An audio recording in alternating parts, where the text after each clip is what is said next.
For ages men have scoffed at the sacred record, calling it mere legend spun by shepherds beneath starlit skies, stories softened by generations, stretched by eager tongues, dismissed as folklore to soothe fearful hearts.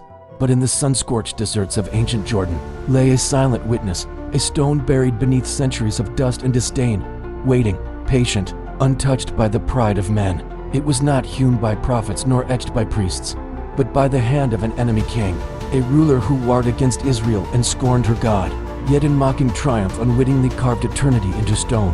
There upon that black basalt block, nearly 4 feet tall, written in the script of Moab, an inscription that should have been forgotten, was found the unthinkable, the name of Yahweh, not hidden in Psalms nor wrapped in Hebrew scroll, but declared by the lips of a pagan who sought only to exalt his own God, Chemosh.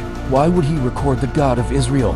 Not to worship, but to boast, to proclaim conquest, to drag Yahweh's sacred vessels before his idols and declare victory. And yet in that dark moment of arrogance, he preserved a truth that time itself could not erase.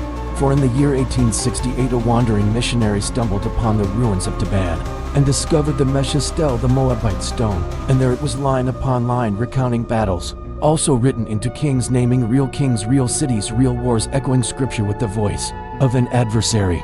Omri, king of Israel, Adaroth, Nebo, Medba, names found not only in the Bible, but now upon the lips of Moab's monarch. This was not myth meeting myth, but history shaking hands with history, two rival nations telling the same tale from opposite sides of the battlefield.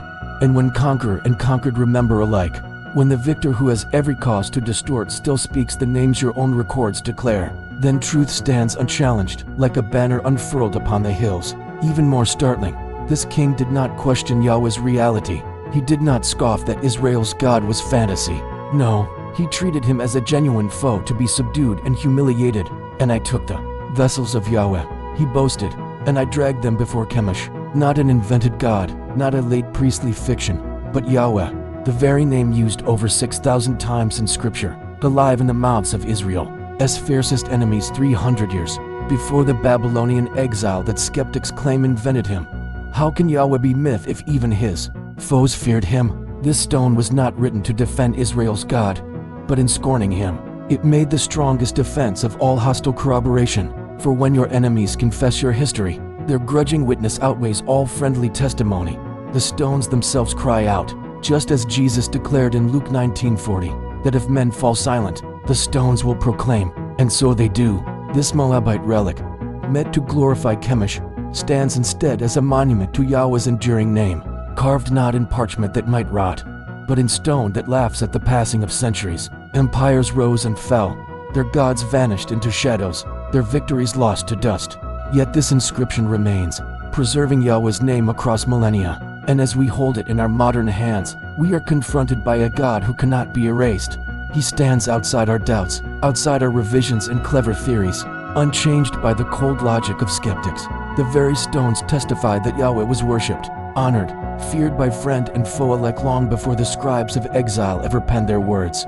This is no hollow tale, this is truth set in basalt, truth that humbles every proud argument. For what pagan king would risk honoring his rival's deity? None, unless compelled by undeniable reality. And so the name of Yahweh, spoken in derision by King Mesha, becomes a shout across history that God's story is not born of legend, but rooted in the soil of the ancient world. Let every skeptic wrestle with this, that even Israel's enemies could not silence his name. And if God ensured his memory was kept alive by the very hand that sought to mock him, how much more is he speaking to you now? This stone does not merely challenge the mind, it pierces the heart. It stands as a question etched in rock, asking every soul, what will you do with the truth that even your enemies proclaimed? You can deny it, ignore it, explain it away, but you cannot say you never heard it. For the stone has spoken, the ruins have testified, the ancient world whispers still, and its echo finds you here. What will you do with the God who wrote his name not just in scripture, but in stone? This is not only the history of Israel, this is the history of God pursuing man, even through the mouths of those who hated him. So pause, let it sink in, because once you know the stones have cried out, you can never be the same. Subscribe to Ignite.